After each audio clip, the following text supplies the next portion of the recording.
Welcome to Prince Shorten House. Exercise number 23 and 24, Sir Kailash Chandra. 140 words a minute. Ready? Start. Madam Deputy Chairman, when the House rose for lunch, I was discussing the response of the public to the loan program of the government and was trying to point out that it was rather a serious tendency in the sense that the response of the public had been proved to be poorer during the 10th plan period than during the 9th plan period. I was trying to point out that looking to the fact that the national income was rising and the people were becoming more conscious of the developing economy and the need to mobilize the resources more and more, a contrary trend ought to have appeared, and that in view of that this trend was disturbing. This trend is to be contrasted with the trend of the public regarding the call from the corporate sector for the investment of their monies.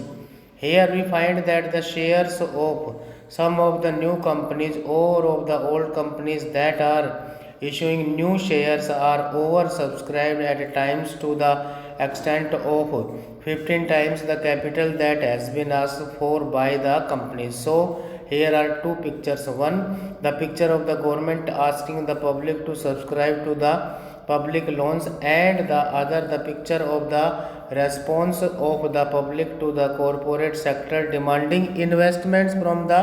public. While on the one hand there is an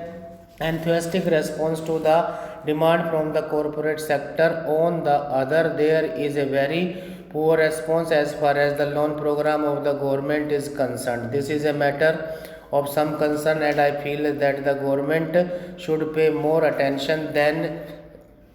just exhorting the people to save more and to hand over their savings to the government, as the honorable finance minister has done more than once. If it would have been merely a question of rediverting the money that is coming from the corporate sector to the public exchequer in the form of loans, perhaps the matter would not have been so serious. Then it would have been just a question of reallocation of the functions between the public sector and the private sector. But I feel that there is a large amount of money which is just changing to some lucrative channel, and that explains why the response to the demand from the corporate sector is 15 times.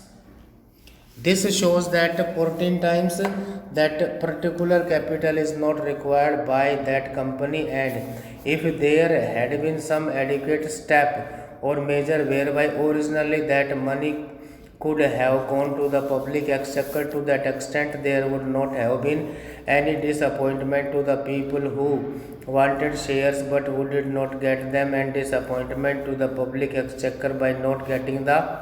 response which it ought to have got. That, to my mind, leads to the question of the pattern of the rate of interest in a developing economy, and especially in view of the fact that a large number of companies are being floated today which have got an element of growth in them, thereby attracting so much capital towards them. The government of India will have to take into consideration the question of the rate pattern of interest on their loans, and to see whether something could not be done whereby the public will be attracted to a large extent towards their loan program. Then hitherto it has appeared in the press that the question of supply and want is being reconsidered, and that effort are sought to be made more attractive. If in the same strain the entire question of the loan program is also considered, it may be possible that these loans also might be made more attractive, and thereby more capital which is today just changing the channels of profitable employment might be diverted to the public exchequer in the form of public loans. Then there is the question of the state governments performing their part which has been assigned to them during the 11th period.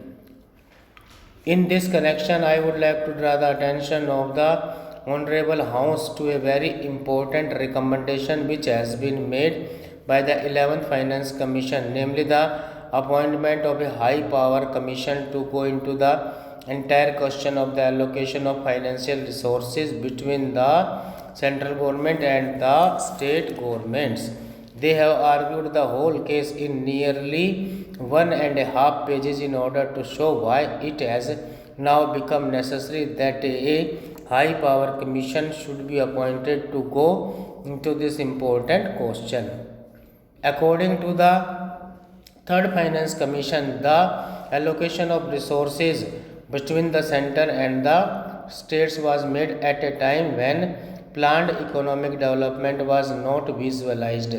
When the constitution was framed, the development of the public sector, the new responsibilities which the states were going to assume and a plan era were not properly visualized, and it was under these conditions that these allocations were being made. Next para. Madam Deputy Chairman, I rise to support the bill which has been moved by the Honorable Minister of State in the Ministry of Home Affairs. The bill incorporates certain sentiments which the country holds so dear as far as the office of President is concerned, and also incorporates the faith of the people in themselves that when they will elect a president, the person who would be occupying the high post would be a person who would have not only the love and affection of the people but would be, as the Honorable Minister pointed out, a dedicated politician whose whole life is dedicated to the service of the nation before he became the president, during the occupation of the office of president, and even after he retired from that office. It is this confidence of the people in themselves and the high love and affection which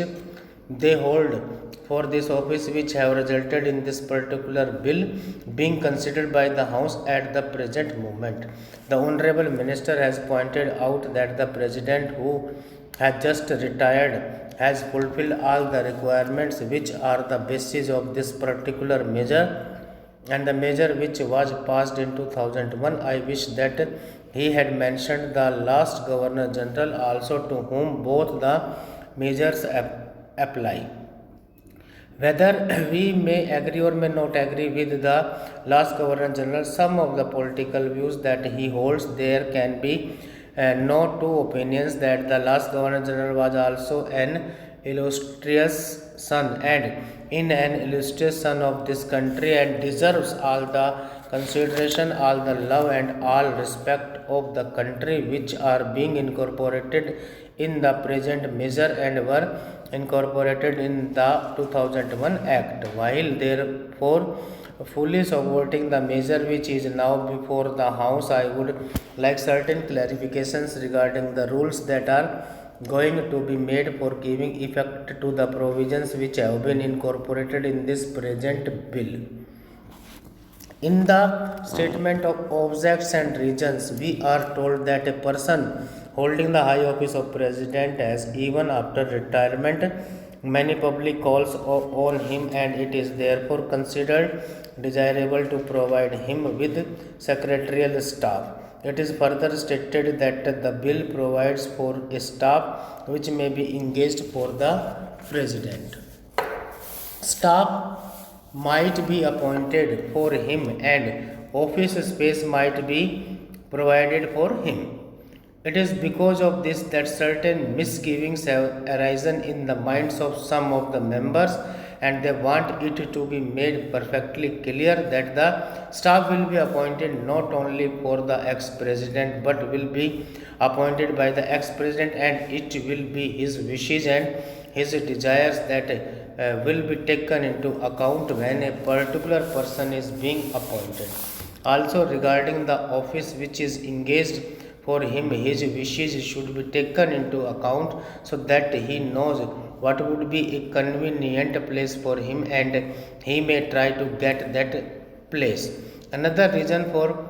insisting on what I consider to be an important detail is that if the government appoints the staff for the ex-president, then automatically they become government servants because they have been appointed by the government.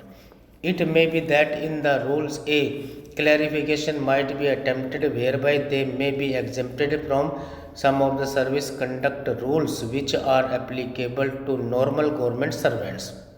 But even there, it will be much better that this should not be left in any doubt and that these persons that are appointed to assist the ex-president in his secretarial task are appointed by the ex-president himself. They would be the staff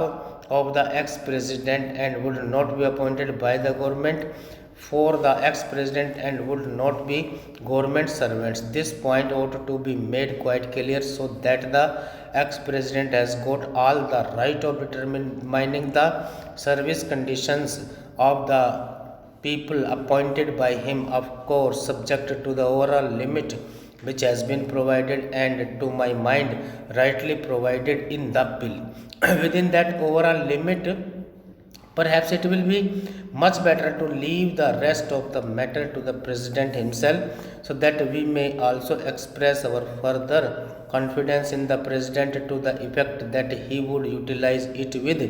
discretion and with all sense of responsibility and fair play and taking into account the interests of the public and of the public exchequer too. Another point which also needs some clarification is regarding the payment to be made for the secretarial assistant and for the secretarial staff. Normally, government rules requires that whenever any such demand is made on the public exchequer or on the consolidated fund of India, a certain formality has to be gone through and that formality of accounting has to be in a prescribed form. Stop.